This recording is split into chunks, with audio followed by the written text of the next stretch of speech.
அஸ்ஸலாமு அலைக்கும் வரஹ்மத்துல்லாஹி வபரகாத்துஹு.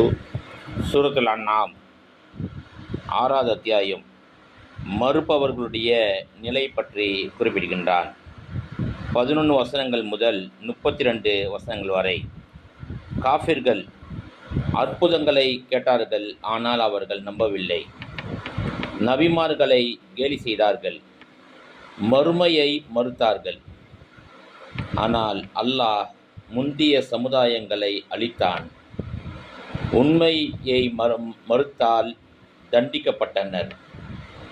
ஈமான் கொண்டவர்களுடைய நிலை எப்படி இருக்குன்னு சொன்னால், நல்ல சிந்தனை, உண்மை, அடையாளங்கள் மூலம் உருவாகும் என்பதாக சொல்லி காட்டியிருக்கின்றான்.